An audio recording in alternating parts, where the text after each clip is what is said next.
This is Scott at PhotographyBonsai.com. Today I'll be showing you the Pentax Star SD camera body. I bought this used recently. It was the first DSLR released by Pentax around 2003 or so. Now you can find them used every once in a while for around $200 to $400 depending on what the quality is. So I'm just going to go over this camera a little bit. It's actually surprisingly useful. It has a lot of professional modes to it that even some recent cameras don't have. You've got the mode switch up here. It's got program, TV, AV, manual, and bulb. You can also select the ISO, change it. You have an ISO location here and you put it on there, and then you can change it with the wheel. It has two different wheels, front and back.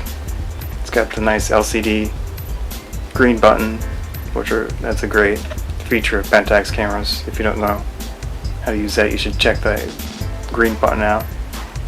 Timer button, I believe that's some type of flash. AEL.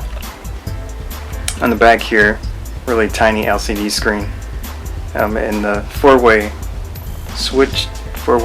button here, it's actually one single button. It's a little confusing to, well, not confusing, but difficult to use at times. And it's got the autofocus modes. That's really nice. An autofocus button.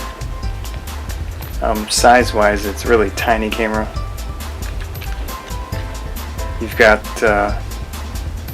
battery location here. It uses AA batteries, which is nice. I use the rechargeable batteries, but it works great with those. And it actually has a battery location here. I believe it's for the time, to keep the time going. But really nice little camera. The one issue that I've found is that it's pretty slow at writing to the compact flash card, which is right here. You can use current flash cards. I got a 16 gigabyte card in here and it works fine, but it's pretty slow at writing, so that's kind of challenging at times. I'll turn it on and take a few photos. Show you what I mean.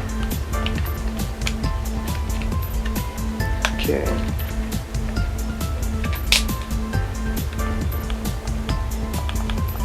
If I can get it to work. What's the deal? Oh, it's in ISO mode. There we go. Switch that to program. Put an autofocus.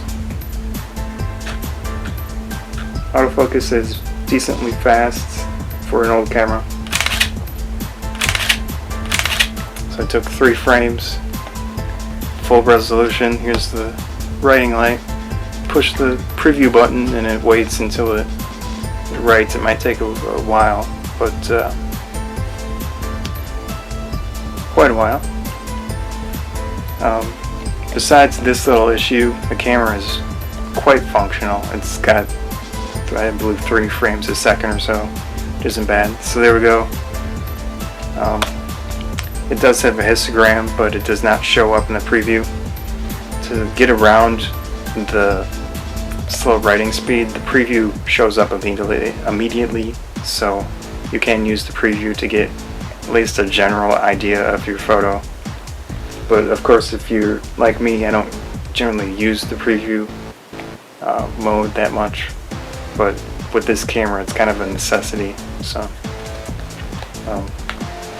also mention I have a AF280T flash. This is an older flash. It's got a thyristor in it. It's also straight TTL. It's not PTTL.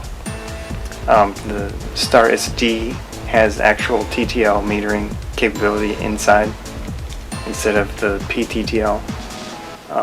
Well, it has that as well, but it has the true TTL metering, so you can use older flashes with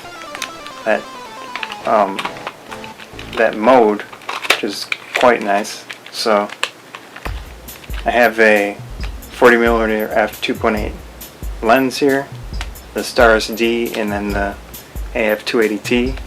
It's quite a small functional package, I would say, for indoor situations, because of course this can't do high-speed sync, but you could always use a neutral density filter or something on your lens if you wanted to use this outside. But like I said, you could use true TTL with this camera.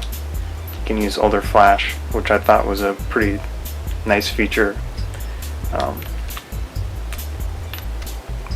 Functionality wise, like I said, it's got quite a few professional level controls. You've got the two dials front and back to change aperture or whatever you have it set to. It's got the green button to set you back to standard. It's got that nice program. It's got various custom functions in the menu. In the tiny little LCD. But you can actually save multiple custom function settings, which is nice.